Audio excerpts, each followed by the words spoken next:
Thank you. Gotta turn down the subs. That's a very Fast and Furious move. Did everyone get their brews? Yes. Thank you. This is awesome. It is pretty This awesome. is super awesome. Isn't that cool? This one's staying in the garage after I'm done with it. Yeah. Yeah, that's thanks to Mary's hard work. Yeah. It's some really good There's graphic time arts. to whiz on that Photoshop. Yeah. Started working the other day. Yeah. Well, I want to thank everyone for joining us for the Rotary Performance Fast and Furious Forum. This retrospective is likely the first of its kind and a great way to consider the lasting legacy of this iconic movie. And my name is Chris Ott. I think everyone here knows that. I'm the owner of Rotary Performance, and joining me today are two folks that I've known for years. First, I'd like to introduce Lance Abraham. He's a fellow Rotarian with a 1994 RX-7. We've worked together with a podcast project, Launch Control, in 2020. Yeah. He has a keen eye for detail and a vast experience with cars he's reviewed, and it gives him a really good perspective. And last but certainly not least, we're joined with Wee Win. He's also a long-term client, friend, Garlandite, and veteran of the car show and drag racing world. He's competed and toured nationally in a variety of venues. He has 2 RX-7s, 1 right-hand drive, 1 left-hand drive. Both of these gentlemen are going to give us a good perspective of the culture and the cars. And without further ado, let's We'll get start this it going off. on. All right. Well, I'm just the question asker here and color commentator at times. But Yeah. were any of you guys in for the 11:30 movie showing? Okay, so a few of you guys. Has it been a while since you've seen that particular installment? Yeah. I've never seen it. You've never seen it? I would love to hear your thoughts on it sometime after this session. I remember so I had gone through a couple of them, the later ones, last night, and I was kind of saving the fresh watch for today. And it was just funny, like all of the different details that come back to mind. You're like, I didn't catch that when I watched it the first time and the third time and the fifth time. And even just like little things, you're older and wiser about cars, you're older and wiser about production value and details, and you're kind of like, man, when you think about how big that franchise has gotten, it's pretty amazing to watch that first one again.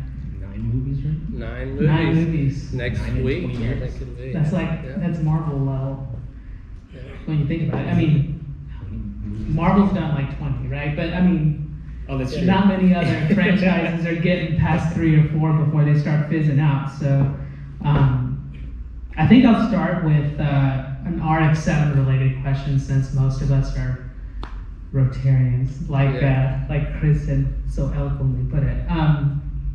Dom's or Han's RX-7, and why? Hans, for sure.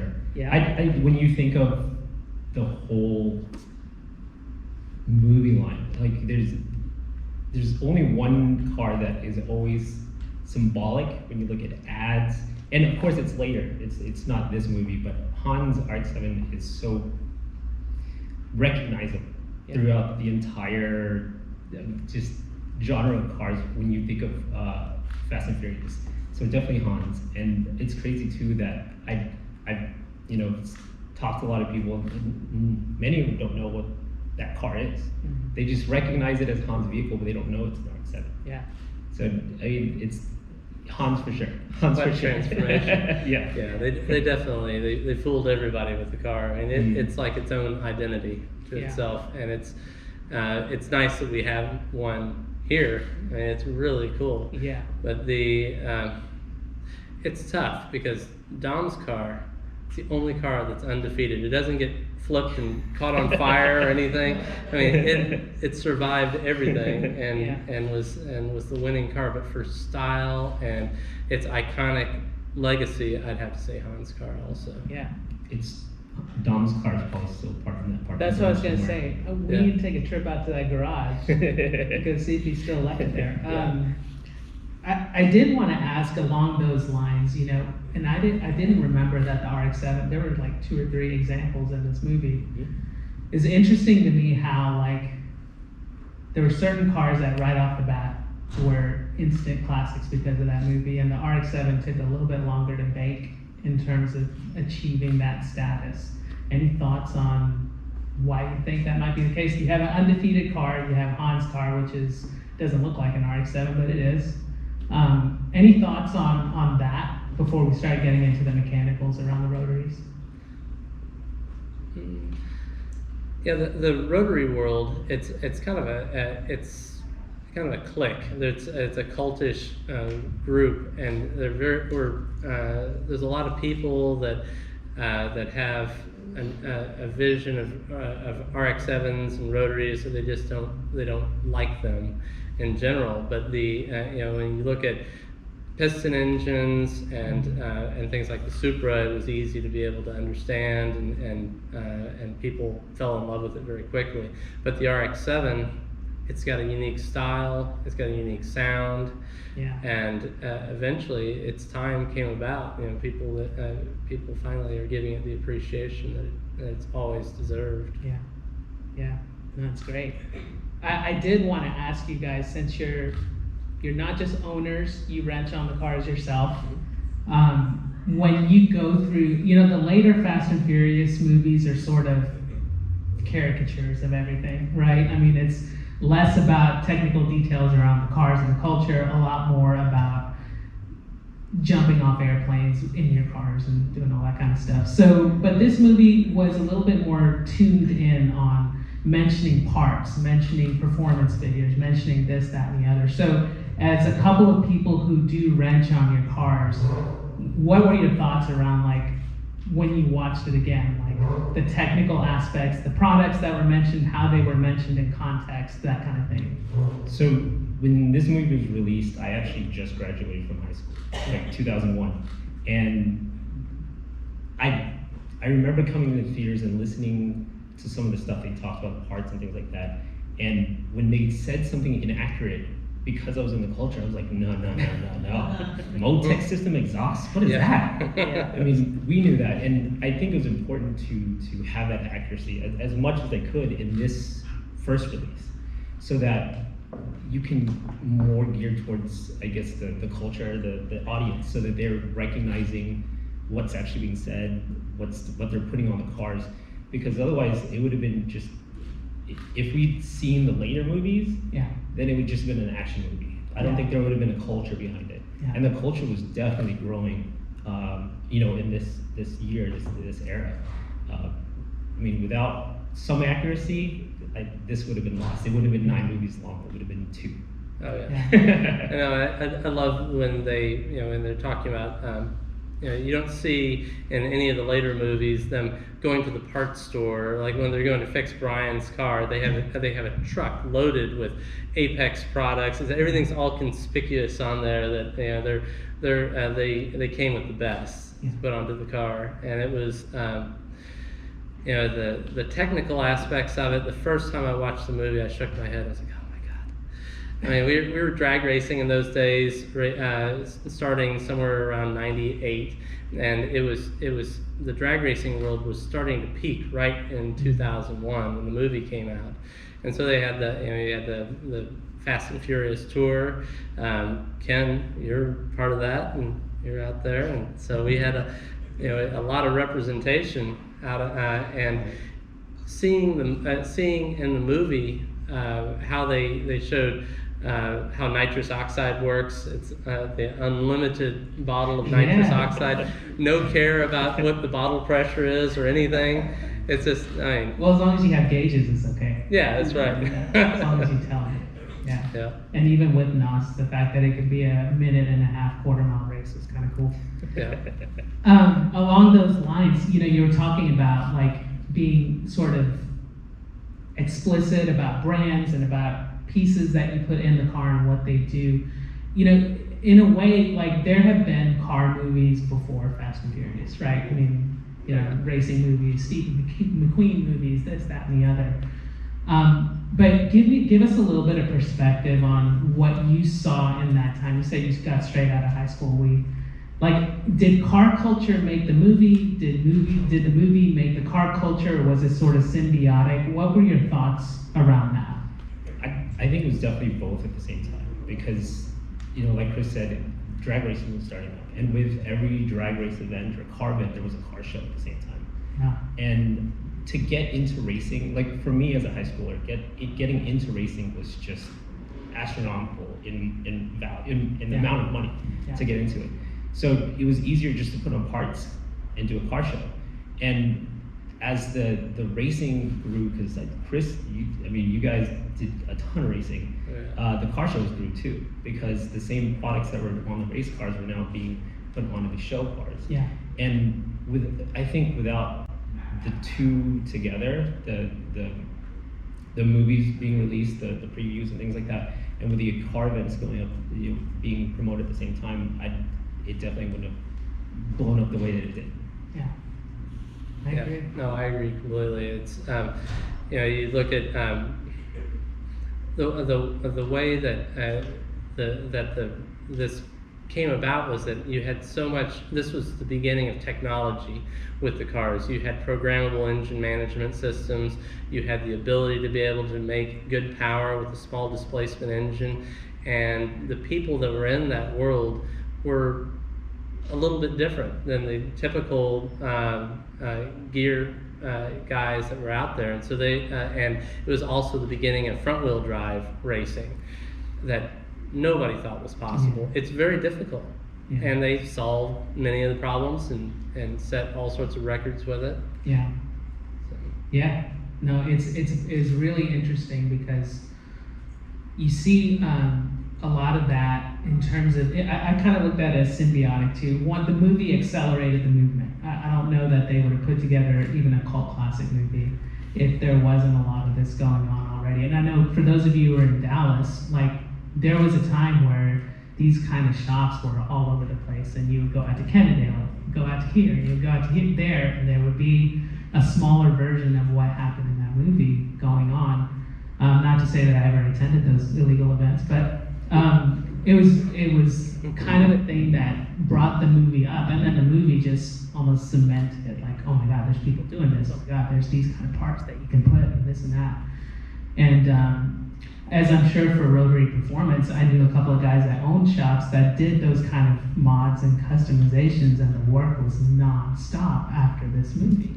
Everybody was bringing in their normal cars, Civics, we say normal, now they're collectors, like the old Civics, Preludes, Mark IIs, whatever you want to put in there, and just throwing the kitchen sink at it. So, but as time has gone on, that franchise has morphed. And I'd love to get y'all's perspective on why. We talked about there's 9 movies. Why do you think that franchise has been so successful? Because it started off kind of like a car guys, 4 car guys, and not just 4 car guys, but kind of a specific slice of car enthusiasts. So what are your thoughts around, why it's grown from that into what it is today? I'll start. I grew up with it. Quite literally. High school, we watched this movie, and then as the car scene grew, more movies came out. And heck, I'm gonna come to the theater and watch it every single time because everything that you saw here has something to do with what I'm doing on my car at the events that I'm going to. I grew up with it. Yeah. There's nothing else to say there. Yeah. Because it was a part of now my culture, my identity. Because I can come to these things, I can see what's happening on this big screen in real life. I may have attended a few of those illegal ones, and some of it's pretty accurate. Maybe not so many nice cars, but it's the same. It's the same look and feel. It is. It's the same look and feel. Yeah. So it's accurate to what I experienced growing up. So it's gonna follow me the whole way. Yeah. So. Yeah. Well, the 9 movies. This is, everything morphed into an action type of a vein, but it's, nonetheless, it's staggering how far the franchise has gone. But for us, yes, we participated years ago in the street racing scenes. It was huge. Allegedly. Yeah, I know. In theory, Yeah. and it was Dallas. You've seen it, peak and then back off a little bit, but it's always there. That Yeah. culture, it's always there, and so this taps into that mindset. Yeah. No, I love that. I think for me, there's this really cool blend of staying true to a tribe while being very diverse within that tribe. It wasn't just JDM, it was domestics, so there was some Euro stuff in there was this and that. But the characters, the core character group, just like you said, you just grew up with them. You feel like you know the characters like best friends from high school. They become They like just got- family. Yeah. Yeah. They just got older, maybe a little wiser. Yeah. I don't know about throwing bank vaults around on Chargers, but you just kind of instantly go to it. And I don't know that there's another representative in the industry that's that successful for the car guy. You may see Netflix documentaries about this, that, and the other, but there really isn't anyone else there in Hollywood representing the car guys like these guys do. And even though the movies get more and more outlandish and more 007 like, you can always count on legit cars showing up. Things that you remember seeing, new things that you hadn't seen before. They just got a great way of bringing together the familiar and then kind of the new and getting creative with it. Yeah. Well, last question I got for you guys, and then we'll give it to y'all for some Q&A before we close out the session. Favorite line from the movie, this particular installment? No, Monica! I didn't want to yell that. But Ja Rule losing the race was iconic for me, memorable for me. Yeah. There are a lot of them. There are a ton of them. But yeah, I'm You're partial defer to to that that. one. Yeah. You get it? For me, it's got to be whether it's an inch or a mile. Yeah. A win is a win. Winning is Yeah. winning. Winning right? is winning. Winning is winning. Yeah. No, I love it. Thank you. I think mine was, what do you say? He said too soon junior, right? Johnny Tran? Yeah. That I feel like is the one I use the most. Like if I'm racing Right. somebody on video games or whatever, and they're like coming around the last corner and they think they got it, but I got a really good exit speed. I'm like too soon junior. But it's a good time. There were, and just watching, I was like, oh wow, there's a bunch of like really good lines in that movie that get quoted over and over again. Like, well, They turned into memes. Yeah. That we still use and see today. yeah. I was talking to one of my buddies about today, actually Tommy over there, and I was like, hey, you want to come for the Rotary Performance Anniversary event? What do you think? And he sent me a meme of Brian saying, pop the hood. Yeah, okay. Made me laugh out loud, man. I was like, I didn't even remember that line when I saw it here. But yeah, it's great. Thanks for putting it together. Oh, absolutely. But before we close out, I did want to leave it for the audience a little bit and see if you guys had any questions either about, the Rotary's place in the franchise and in the culture, or with the movies themselves. And you can ask we and Chris. Now, Nick. bring mics here. Hold on one second. I'll just talk loud. You can talk loud. All Talk right. loud. Yeah. A question works. for Chris. In the wake of the release of the first movie, what was the influx like at the shop in customer base? What was that experience like? Man, that was Really quick, that was for at those the peak that- of our did drag you guys racing hear that? days, Okay. and also the movie. The movie was staggering. I mean, the desire for people to get Ready turbochargers, Apex turbochargers, exhaust systems. It was staggering. I mean, it was at that particular time we had 13 people working there. Really? Yes, Didn't we they break did. a differential in the Fast and Furious Cul-de-sac? We did. That was for Too Fast, Too Furious. They had an RX-7 that they were trying to do a burnout scene. It never made the movie, and the differential blew up, and so they needed it overnighted along with the ring gears and everything. Mazda didn't have any of the little ancillary parts that went into the differential. They didn't, and we were drag racing that type of differential, and so they just had to send everything, and we don't care how much it costs. So you're saying they didn't overnight parts from Japan? No. No. So sad. Yeah. So sad. Well, I was partial to the love mats that I bought during that time. I put them on the car and they made them a lot faster. Oh yeah. Any other questions? Well, mine really isn't a question per se, but I wanted to talk about the character Jesse in this movie because to me, I feel that Jesse is the most relatable character because Jesse is like that young, he's into cars. He's just kind of there for the fun of it, and he has emotion. Whenever spoiler, he loses the race and is marked for Jetta, and he runs off because that's like his only car. And he's just trying to just have some fun and granted doing illegal things, but Yeah. so I just felt that Jesse is one of the best. He's the underappreciated glue of the movie.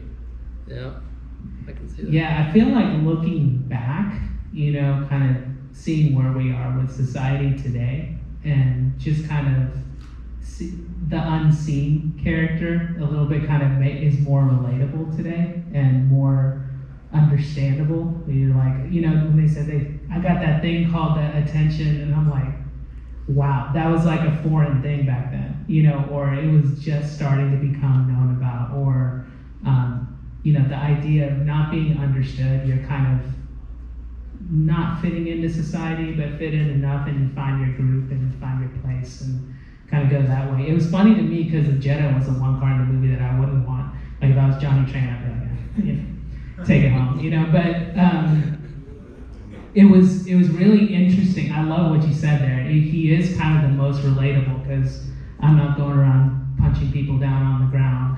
I can't afford, I don't have my own shop where I can build a Supra from, being blown up to being, Ferrari taker and all that. But you can relate to the guy that doesn't feel necessarily understood, doesn't have the resources to do some other things. So I love the comment. I think it's unfortunate that he is no longer in the series too. Yeah. Like he just a regular guy that knows how to wrench. He was Don called him the mad scientist. Yeah. Right, and that mad scientist doesn't exist in the rest of the series. There's no one else that you would turn to wrench on cars. Like, hey, I need to improve this or improve that. Because right at the beginning, when Brian is in that cafe, the Toretto's cafe, like V gets out of his car and he's like, "Yo, there's something wrong here." And Jesse's the guy that runs out and is just spilling all this stuff out. That he's clearly the mechanic, the genius, and that doesn't exist past this. He's gone, and there's no one that really you look to that wrenches on the cars. Like it just happens. I mean, Movie magic. You got The Rock. I've been mistaken. Yes.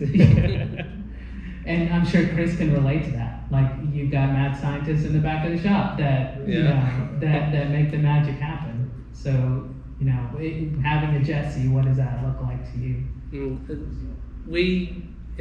He definitely has the kind of the idiosyncrasies of the mad scientists going on, and that's in our world it's it's very technical, everything that we're working on, and so yes, there is a lot of that. Yeah. Great. Well, thanks for the comment. Anybody else? Sure. Can you now explain how I can get my car to pop a wheelie while it's turning So, yeah, Chris, you'll want to get Chris's business card. Oh man, yeah. I did want to talk about how technology has changed. In Brian's car, the whole danger to manifold with the stand, like I think in 2001, standalone engine management was limited to like the Motec and Haltech. Yeah, right? Haltech, strangely enough, Haltech is a Garland original. Before it went to Australia, they started here in 1987 or 85, somewhere around there. But the old Haltech F3 was the original stuff, DOS based. Right, DOS, right? It's like Yeah. 16-bit, not full color screens with and all it did was fuel. It didn't control ignition, and it didn't have full color, any of that It didn't stuff. tell you danger to manifold. It did not do that. That's unfortunate. No. That's It was a unfortunate. DOS operating system. Oh, Yeah, DOS. Yeah, so it was just black and white. Oh, yeah. And I mean, I know technology has caught up to it now. Oh, yeah. Like, we have full color screen standalone where you're putting a laptop where it actually reads everything that you need to know about the car. Yeah. But 2001 colors, Yeah. that was unheard of. That's movie magic. Yes. And it's definitely absolutely. caught up. And I think that's awesome. Yeah. Like to be able to monitor every bit of your car, as long as you have a monitor where you need it. But yeah, it's just to watch this and then to see what's progressed since then, 20 years, it's changed a lot. Oh, it has. There's so many different people that have very sophisticated products out there nowadays. Snaptronics, Motec, Haltech, I mean, everything. Indigo gauges. Oh, I man. got those indigo gauges. And I was Man, like, that was a thing. that was a thing. Oh, my It was God. like you get green, blue, white. It was crazy. Yeah. And now when I'm shopping for cars, if they have indigo gauges, it's like an automatic pass. That's some of this. I know what happened to put those on there. Any other comments or questions? Sure, in the back. So with the advent of JDM models of RX-7s for the 96 and 95 year models becoming legal to import in the States over the past couple of years, do you guys see yourself working more and more on JDM cars than USDM cars, as some of the newest RX-7s that people can get are from overseas and we're starting to maybe see some of those? Or do you think that it's still going to be relegated to the tight-knit USDM models that are still around it and maintain their vehicles? And kind of what does the future of the FD maintenance you guys are doing for third gens look like, do you think? Well, the FDs, the right-hand drives, it used to be that it was like a shocking thing to see a right-hand drive third gen and a second gen even, and now it's commonplace. I don't think that there's ever been a time in the past 2 years where there hasn't been a right-hand drive at the shop, and frequently it's multiple ones. So people are hungry for that real JDM flair. The other rotaries, the Cosmos and the Luces, they just haven't proven to take off yet. I mean, I saw there was a company that imported a 3-rotor Cosmo, and they tried to sell it for a year for about $20,000, and they couldn't find any takers. And so that is an area that we'll just have to wait and see. But the third gens are on fire. What kind of work are you seeing more with those cars? Are you rebuilding engines, full rehab of the vehicles? It depends. The JDM cars, they typically, I would say it's definitely over half of them are on their original engines. And so they have the original paper gasketing on them, and they frequently have just been sitting they still start and they run, but everybody wants to do something to the car. They don't want to just leave it stock. And so they will typically want to put a straight through exhaust on it, a power FC, and a few other things to it, and that puts that original engine in jeopardy. So at the very least, you need to regasket everything. So, and it's easier. It's kind of like, it's your story, Lance. It's your car started out as a survivor car, low mileage, that everything was original on it, and it just made sense to just pull the whole motor out of the car and just go through it. Yeah. And so that's what we're seeing on them more than anything else. Yeah. I bought my right-hand drive about 15 years ago now. So it was before the legalities Before it was occurred. cool. Yeah, before it was cool. Yeah. It was always cool. But I brought it over as a gray market vehicle, meaning it didn't have an engine, no interior, things like that. And once it came over, we put it all back together. And it's for those 10 years before it was more commonplace to see right-hand drives, it got just wild attention just because it's a right-hand drive vehicle. And it could be sitting next to every other third gen RX-7, but just being right-hand drive is unique and fun. Yeah. And if you guys ever get a chance to do it, go drive it. It's a fun experience. Yeah. I bet it is. I Takes a feel little bit like, of getting used to. yeah, I was gonna say, I'm sure it would. I feel like for me, the right-hand drive movement came through the at least in my circle of friends, came through the GTR community, because once the R32 became available for import, it was just like boom, boom, boom. That was a big You know, thing. I just started seeing them everywhere, and then you started seeing. For me, I started seeing more RX-7s, more Supra, and once they started hitting their stride value-wise, then you couldn't buy a U.S. Market car, and suddenly the Japanese market cars were the ones that I can go here. I know it's right-hand drive, but I can get one at almost half the price, right? And then now that's not the case anymore. Now you're just going to pay wherever you buy it from. So you'll see people that want that authentic right-hand drive experience, and then you'll see the next tick up of enthusiasts that's like, I want those cars, but I want left-hand drive, and so both of them kind of drive the other's value in a sense, and that's one of the things that I do is kind of track like what's happening with dynamics of that era of cars, like the 90s Japanese, 90s 2000 European cars and things like that. And so you'll see like the diehard JDM guys are all about the right-hand drive, and they'll do it. They'll drive it. They'll get the attention because it's different, and they find it more valuable. And then a lot of people that grew up with the stuff here but didn't quite get that far into the enthusiast side of things are like, well, I want the one that was here. I just want to be able to. My friends will be able to drive it. I'll be able to drive it. Cops won't look at me funny. So it's an interesting dynamic. Hey, Nick. And I think we are all familiar with how wild valuations for FTs have gone the past 3 years. And I think 3 years is fair. So question for the panel. What do you foresee over the next 3 years? Oof. That's a good one. It's people are clamoring to find a third gen, and you see so many of them that are coming out of the woodwork, out of people's garages that have been parked forever. That something broke and they just didn't fix it. They didn't have the heart to get rid of the car. You see a lot. We get one of those in about every other month. Where it's just this car that we haven't seen forever. I thought the person had sold it and they were gone, but suddenly the car pops back up again, and there it is.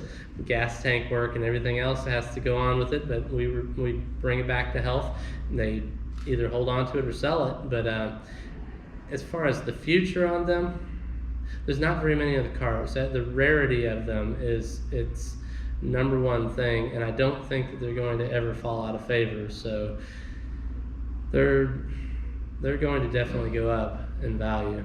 How high, who knows? I mean, it's probably going to, the three cars that tend to bring the most value here is the Supras, the RX-7s, and the NSXs. Big time. I mean, The RX-7s, I don't know if it'll ever reach the valuation of like the Supras and NSXs, but it'll stay up there. Yeah. Sure. Because like I've heard some Supras, turbo Supras making a ton of power, selling for $100,000. I hope my car gets valued in that, but I don't think it'll ever get that high. Yeah. Not the RX-7s. It's the engine's just too unique. Yeah. Yeah. And if you look at it historically, you've always seen the RX-7 fall a couple of waves behind what a Supra or NSX valuation is. So if you see a Supra, I remember when Supras were right around, like you could grab a pretty decent Supra Turbo 6-speed for like 30 grand, right? And at that point, the RX-7s were worth maybe 16, 17, something like that. And the NSX was the same way. I was shopping hard for NSXs, and you can get high mileage ones for like $18,000, right? And those were the days, but those were the days. It's not that long ago. But as those cars keep pushing up in value, it's not like the RX-7 has leapfrogged and then caught up with them. They've just kind of followed the progression. They've drafted behind those other models. Do you think it's going to stay the same? I feel like it will, because to their point, I mean, you're not getting any more of these, and especially the US market cars, you're just not seeing it. And I think that car has achieved enough of a status. It's funny, because the way that I see it, it sits in the middle of the Supra NSX and like the 300ZX and the VR4s, right? It's kind of like, it's ahead of those cars, but behind the top tier Japanese cars, and they all kind of move because now you can't grab a 300ZX twin turbo for less than 20 grand.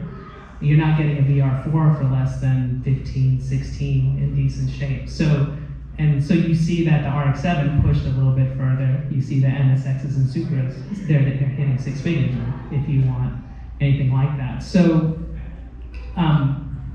somebody said something, I think it was I saw it online somewhere, but they were talking about things that are, if you have things that are not produced anymore, there is a very low likelihood that there's going to be a down market for that thing because there's no more supply. It's kind of like real estate here in Dallas right now. You know, there's not a whole lot of building going on that's within reach of the city. So just like any other city, that real estate goes crazy high because it's a non-producible item at this point. And with regulations, electrification, with everything else that's going on in the industry, it's kind of moving that way. So how high will it go? Yeah, I don't know how high it'll go, but you do kind of, if you watch the trending, you'll see kind of those 2 or 3 categories, and you can just kind of follow what the lead dogs do, and then you can expect the RX-7 to get there in a little bit. I have a question. Thanks for Chris. Uh-oh. Chris, on the Rotary world, what happens with the manufacturing of replacement parts, specifically housings, and some of the parts that are very unique to the Rotary engine? Are they coming from Mazda? Mazda's going to start doing them? What do you think the future of those? Or somebody who wants to get the car going, or that the car become more scarce in the future? And what do you think? If you don't mind, tell us a little bit about where they come from, or Sure. what do you think is going to happen with those replacement parts that are probably not being, or never will be in them? Yeah, no problem. It's true that there's a lot of the rotary engine parts, they've become very scarce, especially the older ones. Whenever the cars fell into a lull, were first generation RX-7s, and certainly RX-3s and RX-4s and RX-2s in the United States especially, you can't get rotor housings for the older rotaries. Mazda has no plans that I know of to ever reproduce those. And so 12As, it's a scavenger's tale, so you have to find parts. Fortunately, the RX-7 and the RX-8, they have a deeper love in Mazda for those cars. They have a new program that they're starting to reproduce a lot of parts. But right now, it's a lot of screws and clips and covers and hoses and little things like that. But they have some things that are interesting, like the speedometer. They quit producing the speedometer for us for almost 3 years, and we're the only country where they send one that's in miles an hour. So why would they reproduce this thing? And they did. It came back a couple of years ago, and they still make them. They're not cheap, but they still make them. So Mazda, they are responding in some ways, but there's some things like, if you have a 3-rotor and you need the fat iron housing for it, you're in trouble. That's the value of the engine. That fat iron and the eccentric shaft. That is the entire value of that engine. The Australians have reproduced a lot of those types of parts. The side plates and the crankshaft is a lot easier to reproduce, but the rotor housings, nobody makes a rotor housing, and it's very difficult. And so it's, fortunately, Mazda has been producing those, and as inflation has gone up, the values of the cars have gone up, the price of a rotor housing has stayed basically the same, and they seem like more of a value today than they used to. It used to be $800 for a rotor housing. Oh, heck, no, I won't do it. Now, okay, I'll do that. So that's, yeah. I've seen a lot of insurgence of 3D printers, people making their own parts, interior mostly, not so much exterior engine parts, unless you're CNCing from aluminum billet blocks or something like that, or iron blocks. But interior wise, you're seeing a lot of enthusiasts buying 3D printers, learning the process to mold and create new products that already exist. And I've seen a huge resurgence of products like that, mainly for the interior plastic parts that you don't normally find, you can't find anymore. Just hitting the market. Yeah. You know, so it's as long as there's enthusiasts with the willpower, they'll find a way to make something work, right? It's true. The interior, that's been probably the most vexing problem on the third gens, is that the plastics were they're notoriously thin. You have to be an expert to know how to take them apart without breaking things, and especially on the left-hand drive cars, most of the interior parts for the third gens are discontinued. So the value of the car, a complete car, an interior, is really a big portion of it. We had someone that, well, actually, it's you. You were asking me about the interior. What do you think? You asked me what I thought the value of the interior if you pulled it out of your car. Black interior. Yeah. Specifically black. And what did I tell you? I don't want to say it now because I don't want to. I'll post it and hopefully someone buys it at that value. Yeah. Well, maybe I need to go roll up my window. Yeah. It's Yeah, expensive. be careful. It's expensive, and it makes sense because it's difficult to find these cars, and then to have a full intact interior in the color that's desired, that's impossible almost now. It's like you can't find it in good condition at that. So Interesting. Yeah, with the plastics, that's definitely very important.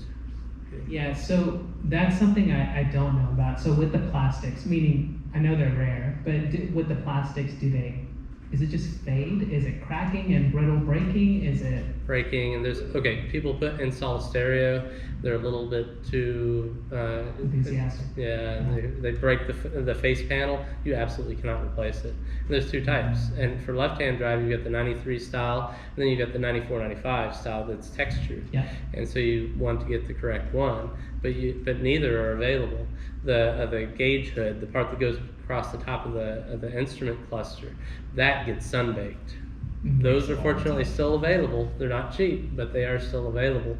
That's one of the few things that is available. But everything that's on the door, all of the little cups that go for the pull handle, those are not available. Fortunately, a 13B1, they made a really nice die-cast metal version of that. And so you've got little pieces that people are making on the interior, but the center console is getting difficult. The map pocket, that's become impossible. Do you see, with the spike in pricing, you had the 3D printing option with some people making parts there, you have Mazda making some parts and things like that. Are you finding that the people coming into the shop are more concerned about having OEM parts, or are they still like, hey, whatever works the best, looks the best, let's just go with that? If it works well and if it looks good, they would run that. It doesn't have to be OEM. It does not absolutely have to be OEM. There's very few. We do have some clients that they have, cars that have less than 6,000 miles on them, and they absolutely want to have everything as it should be. it's a value thing. Yeah. I mean, if the OEM part from Mazda is going to cost $600, but the 3D printed part is $200, I'm putting a $200 part. Yeah. But if you have a 6,000 mile car, then you'll probably pony out because you'll get that one back. Yeah. It's a good investment. Okay. Cool. Any other questions, comments? I know we're probably over time, but that's all right. It's not like anybody's kicking us out. That's right. Just 2 minutes late. Sorry? You're good, 2 minutes late. Oh, just 2? Yeah. Sweet. Hey. All right. I like it. Any other questions or comments before we wind it down? All right. We've got to get our 2:30 show We'll going. get the 2:30. Well, hey, thank you guys for joining us. Thank you. And for those of you who are staying for the movie, enjoy watching it again. Make sure you grab one of these over at Intrinsic. I'm sorry. They've got kind of a cool thing This is going. awesome. This is super awesome. It's Thank cool. you, guys. Thanks for having us, guys.